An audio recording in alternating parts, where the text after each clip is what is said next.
Regresamos a Cadena Nacional y vamos a continuar la conversación hablando respecto a un tema que ha sido difícil llegar a encontrar un catastro, y por lo mismo es que queremos tener esta conversación respecto a los presos del estallido, los presos de la revuelta. Por eso mismo es que estamos en esta oportunidad junto al abogado y vocero de la agrupación de familiares de los presos políticos de la revuelta, Jaime Fuentes, que se encuentra, ahí está en línea junto a nosotros. ¿Cómo estás, Jaime? Bienvenido a Cadena Nacional.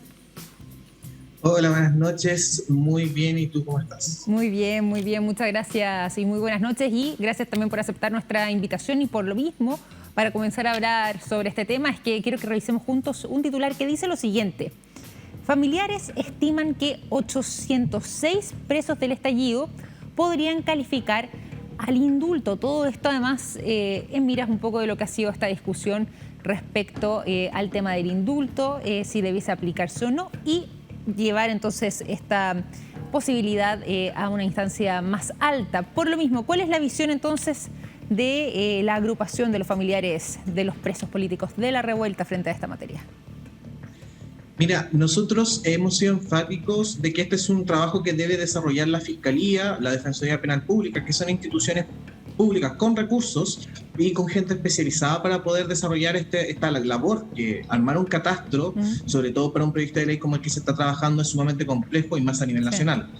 Sin embargo, nosotros como familiares también entregamos este catastro estableciendo de que efectivamente es parcial, que todavía no está al 100% depurado, que siempre se va a seguir aumentando, se va a seguir disminuyendo dependiendo del análisis que nosotros podamos realizar de todos y cada uno de los casos de los jóvenes de la revuelta. Entonces, esto es completamente parcial, es un insumo en el cual también nosotros nos hemos abierto para que exista una mesa de trabajo con la Defensoría y con la Fiscalía y podamos llegar a un consenso. Claro. Y esto te lo pregunto porque ha sido difícil, y por eso mismo también lo decíamos al inicio, establecer una cifra exacta o una cantidad o un catastro, como bien decías tú, de las personas que están en esta situación. Yo ahí quería preguntarte cuál ha sido el mecanismo, de qué manera ustedes han establecido para poder llegar a esta cantidad de personas, y por lo mismo, ¿cuál ha sido entonces el catastro que ustedes mismos han levantado y con qué sistema ustedes lo han establecido? O sea, ¿ha sido también por periodos de fechas? ¿De qué manera han llegado a ese número? Sí, el mecanismo que utilizamos es bastante simple. Nosotros le estamos consultando constantemente a las familias y a los mismos jóvenes que están al interior de los recintos penitenciarios. ¿Sí? Desde el 18 de octubre en adelante hemos estado recopilando toda esta información, quiénes eran detenidos, formalizados y sobre todo por delitos que fueran vinculados al estallido social.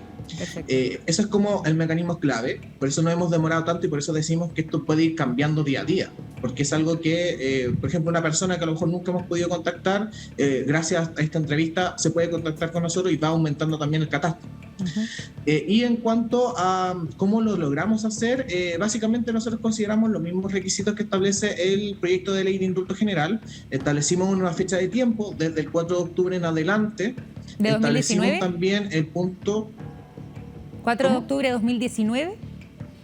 Sí, de octubre, el 4 de octubre de 2019. Perfecto, ¿eso hasta cuándo más o menos?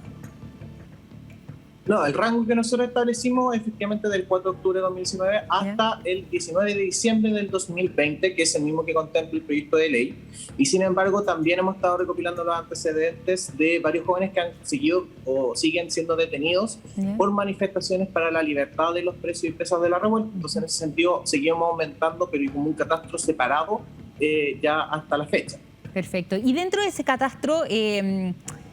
¿también han establecido los cargos bajo los que han estado siendo investigados o procesados las personas que han sido detenidas? ¿Lo establecen también? ¿Han podido hacer esa diferenciación? Y si es así, más o menos, ¿cuáles son los cargos que más se repiten? Sí, nosotros hemos establecido un detalle desde cuándo fue la formalización, cuáles son los cargos que se le están imputando, cuáles son las pruebas que mantiene, si tiene declaraciones o no declaraciones de carabineros o efectivos policiales, fechas que ha durado en prisión preventiva, audiencias de revisión que ha tenido. La verdad es que es un trabajo bien metódico el que hemos podido realizar como agrupación de familiares junto con el grupo de iniciativa y la mesa técnica también que está elaborando este proyecto. Y en ese sentido también, bueno, nosotros estamos generando la instancia de que la mayor repetición de delitos que se le están imputando a los jóvenes han sido de disturbios públicos, bombas molotov, atentados contra la autoridad. Bueno, en general son atentados verbales contra la autoridad, porque hay que recordar que el catastro no solamente está aquellos que están en prisión preventiva, también están con otro tipo de medidas cautelares, ya sea en sus casas o coartando su libertad por arresto domiciliario, y eso se da como en el contexto de una manifestación. Y para entender bien, esos son casos que, bueno, todavía continúan presos en el proceso, pero porque todavía se está investigando, entonces es por esa razón, en el fondo, todo esto aludiendo a lo que es la figura de la prisión preventiva. Sí, efectivamente nosotros actualmente tenemos 77 casos aún en prisión preventiva que ya están a las puertas de cumplir 2 años en investigación. No, claro. Y eso es precisamente por eso, porque no hay más pruebas y la mayoría de los casos, en muchos de ellos terminan siendo absueltos. O sea, ahí vemos como, por ejemplo, fue el caso del joven de Punta Arenas, que al final de cuentas salió sobreseído completamente porque no existían pruebas para poder condenarlo, pero pasó 1 año y 7 meses en prisión preventiva. Así también lo hemos visto recientemente. Hoy día la Corte de Apelaciones rechazó un recurso de nulidad con respecto a una absolución también de una joven que estaba acusada de portar bombas Molotov y nunca había sido así, no hubieron pruebas que acreditaran este hecho. Entonces, todas esas medidas cautelares que se han interpuesto y lo que nosotros tenemos en el catastro, precisamente para explicar esa historia y ver que efectivamente aquí hay un sesgo o persecución política por parte del gobierno también y por parte de los tribunales que no están haciendo su trabajo de forma independiente. Bueno, queremos hablar respecto a eso y por lo mismo nosotros tuvimos una conversación hace algunos días acá en el programa con el actual presidente de la Asociación Nacional de Fiscales, Francisco Bravo, y él nos daba cuenta también de lo que ellos han establecido como, a través del Ministerio Público, pero como fiscalías, respecto a este catastro. Por eso queríamos conversar contigo sobre este tema. Ellos llegan a otra cifra y vamos a revisar parte de lo que fueron entonces esas declaraciones en esta conversación que tuvimos hace algunos días en Cadena Nacional. Que hay que precisar de qué casos estamos hablando. No tenemos número y nadie se ha puesto de acuerdo. Ni siquiera la Defensoría tiene claridad de qué estamos hablando cuando hablamos de presos de la revuelta. Pero ¿cómo llega usted a ese número, los 15 que menciona? ¿De qué manera los determina? A los 25, 26 que se llega en este último tercio del año 2019, ¿sí? Se llega producto de un levantamiento que hace básicamente la Corporación Administrativa del Poder Judicial. E incluso hay una entrevista que da doña Gloria Ana Shevchik, vocera de la Corte Suprema, que dice, mire, el catastro que nosotros tenemos es que personas privadas de libertad vinculadas a las manifestaciones sociales son 25. ¿Ya? 25. Ahora, ha pasado 2 años, pero de esos 25 no deben quedar más de 15 en prisión preventiva. Y de esos 15, me dijo, yo te aseguro que el 75%, 70% de esos casos ya están acusados. O sea, la investigación se cerró, ya se formuló la acusación y entramos a la etapa de preparación de juicio oral. Y como yo te decía recién, respecto a lo menos de 2 causas que yo sé, porque hablé con el fiscal correspondiente, esas audiencias de preparación se han ido posponiendo, pero no por responsabilidad de los fiscales.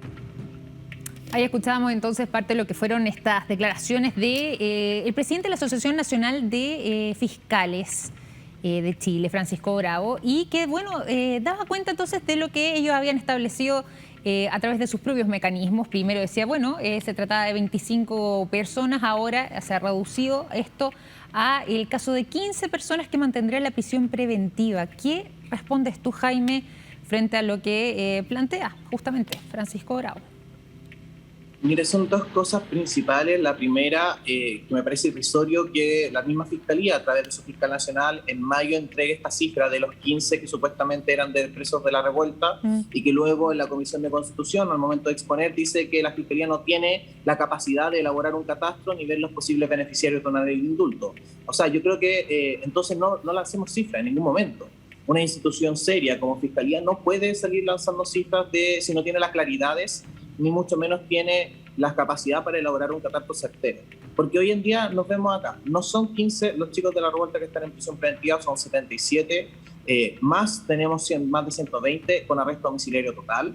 Eso también es algo que está coartando el desarrollo personal e íntegro de una persona que está con investigación, que no hay citación a audiencia todavía. Tenemos un caso, bueno, yo no voy a dar nombre en específico, pero hay un joven que todavía va a cumplir 2 años en prisión preventiva y todavía no hay citación de audiencia de juicio oral. La investigación no se ha cerrado. Entonces, yo creo que aquí falta bueno, es una falta de voluntad por parte de la Fiscalía y de cumplimiento de su deber también como institución pública para que el debate sea de la manera correcta y lo más técnico posible, y que ellos no han tenido la capacidad de cumplir. Y a propósito de la conversación que han tenido ustedes quizás con la Fiscalía, con el Ministerio Público en particular, ¿existen esos acercamientos? ¿Ha habido esa posibilidad, ese tipo de instancias? ¿Y cómo ha sido además también, si es que ha ocurrido, ese tipo de diálogo? La verdad es que nosotros hemos pedido reuniones en reiteradas ocasiones con el fiscal nacional, con la unidad de estudios, y no se ha podido concretar. O sea, nunca nos han respondido, no hemos tenido esa instancia. ¿Y por qué no? ¿Qué es lo que les dicen cuando lo han solicitado? En su momento nos decía, tráiganme casos en específico para poder conversar. Se le mandaron los casos específicos y luego no tuvimos respuesta. No, impresionante además que no hayan tenido de momento esa instancia. ¿Y cuáles han sido las razones que se han enarbolado para mantener la prisión preventiva en los casos que hemos estado conversando? Es una única razón. Pero lo que tú decías también, o sea, en el fondo acá hay casos de que van a cumplir los 2 años. O sea, ha sido unas prisiones preventivas con periodos extremadamente largos. Sí, acá la única razón que se ha esgrimido por parte de tribunales es que son un peligro para la sociedad. Y eso claramente, o sea, contradice incluso el derecho internacional, que acá nosotros somos enfáticos en decir que la misma Corte Interamericana de Derechos Humanos ha hecho mención que la prisión preventiva su finalidad es asegurar el proceso penal, no es establecer una pena antes de la condena. Que eso es lo que está ocurriendo hoy en día, y a muchos de estos chicos se les está estableciendo una prepena, por así decirlo.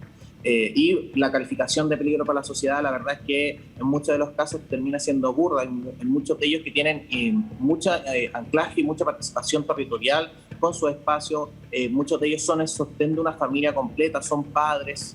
Entonces creo que es muy extraño decir que una persona que aporta completamente a la sociedad, que no tiene antecedentes penales, siga siendo un peligro para la sociedad, siendo que no hay más pruebas que la declaración de Carabineros para la cual se le está imputando este tipo de delitos. Y ahí preguntarte también respecto a lo que han sido, al menos estos anuncios de querella por parte del gobierno frente a ciertas y determinadas situaciones, pero ¿ha influido aquello?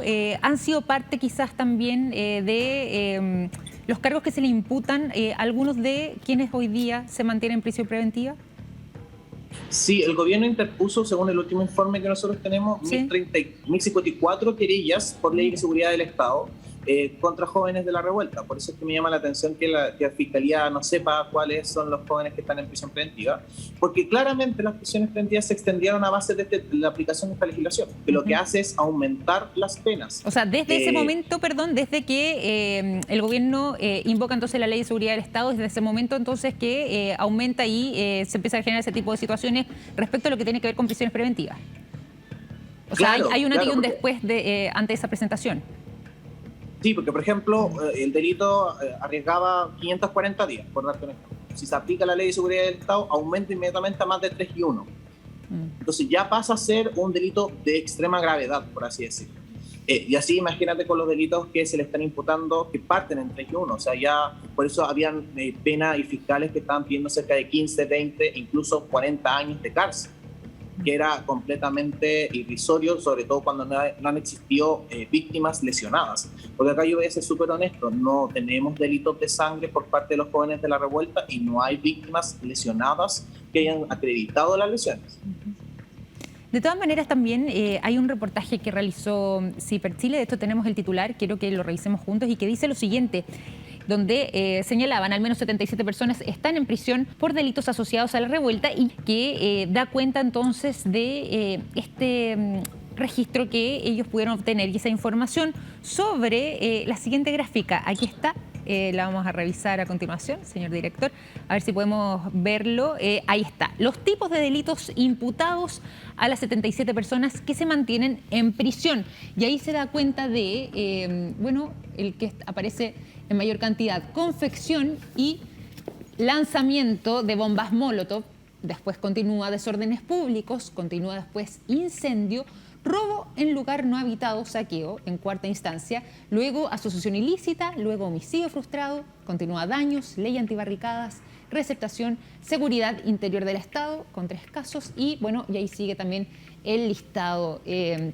Son delitos, claramente de alta gravedad, pero de todas maneras ¿Qué percepción tienen ustedes sobre entonces este catastro y el tipo de delitos que se les imputan entonces a quienes mantienen esta prisión preventiva y que recoge CIPER a través de esta investigación? Mira, acá nosotros trabajamos junto a CIPER también para ver el tema del catastro, entonces precisamente como la unidad de investigación, y en este sentido está muy correcto las cifras que nosotros manejamos como agrupaciones versus las que ellos lograron contactar con la información. Y claro, en cuanto a los delitos, o sea, aquí claramente te pueden ver con una mochila y dos carabineros acusan de que efectivamente tú estabas portando bomba molotov porque participaste en una manifestación donde en algún momento alguien lanzó una bomba molotov. Que eso es lo que ha pasado con muchas de las causas.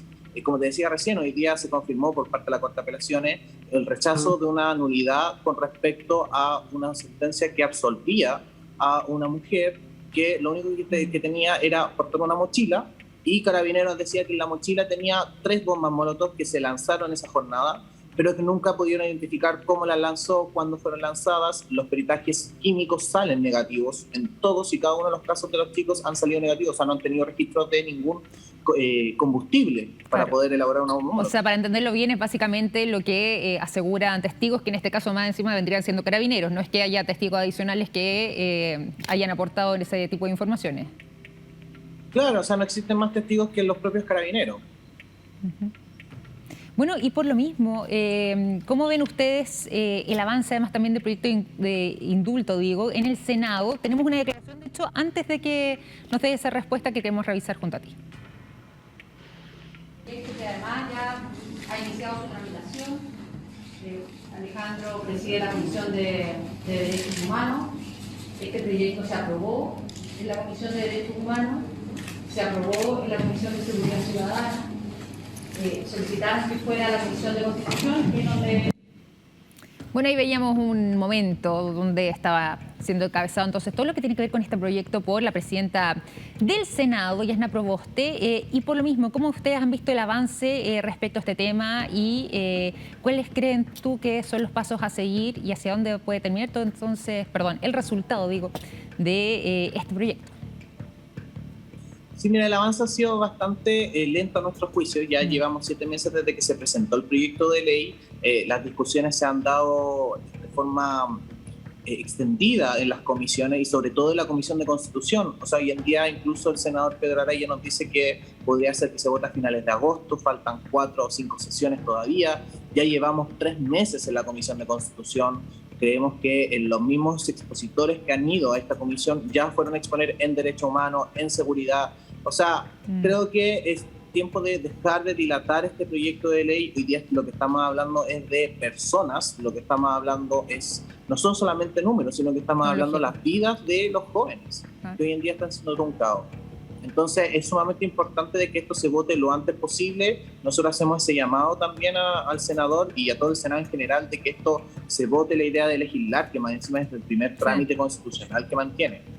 Y que luego, a posterior, hagamos la tramitación lo más rápido posible. Nosotros estamos completamente disponibles a la conversación, al diálogo y a cooperar en todo lo que sea necesario. De hecho, incluso nosotros hemos dicho que no es necesario para aprobar un proyecto en general tener las cifras, porque eso no se le exigió a la ley de indulto conmutativo cuando se presentó por el tema del COVID, no se le exigió al ministerio, no se le exigió al gobierno, y sin embargo se nos está exigiendo a nosotros que presentemos cifras cuando no corresponde. Bueno, y por lo mismo también, Jaime, y para ir finalizando esta conversación, ¿cuáles son los pasos a seguir más allá de lo que tiene que ver con este proyecto de ley que, como bien decías tú, además todavía falta que pase recién a la primera instancia, pero de todas maneras, ustedes también como agrupación, ¿cuáles son los pasos que van a seguir dando durante este periodo? Mira, lo primero es que hoy día nos acabamos de reunir con la Subsecretaría de Justicia del Ministerio de Justicia y Derechos Humanos y la idea es empezar a entablar también una mesa de diálogo y de trabajo en conjunto con ellos para poder mejorar las condiciones carcelarias también de aquellos que aún están en prisión preventiva y esperamos la aprobación del indulto. En cuanto a la movilización, nosotros hemos siempre hecho el llamado a seguir movilizados, a no dejar los espacios. En ese sentido, hacemos un llamado también a sociabilizar la información de la ley de indulto general, que tengamos la mayor comprensión sobre la misma y que exijamos la aprobación lo antes posible. Se vienen nuevas movilizaciones que nosotros vamos a realizar, como van a haber huelgas de hambre, van a haber ayunos, ¿qué van a hacer los propios familiares exigiendo y como medida de presión política para que el poder político apruebe este proyecto de ley? Bueno, por lo mismo queríamos tener además esta conversación junto a ti, Jaime, referente además también algo tan sensible como ha sido todo este tema y además poder establecer entonces lo que también ha estado mucho en la nebulosa respecto al catastro que manejan ustedes y por lo mismo, nada, agradecerte entonces por tu participación hoy en Cadena Nacional. Jaime Fuentes, abogado y vocero de la agrupación de familiares de los presos políticos de la revuelta. Muchísimas gracias. Muchas gracias. Gracias. Y nosotros vamos a ir finalizando este capítulo de Cadena Nacional. Se nos pasó rapidísimo el tiempo, pero queremos agradecerle a ustedes por su sintonía. Mañana a las 12 de la noche estaremos con un nuevo capítulo de Cadena Nacional a través de la pantalla de Día X. Cuídense mucho, que descansen. Un abrazo. Chao, chao.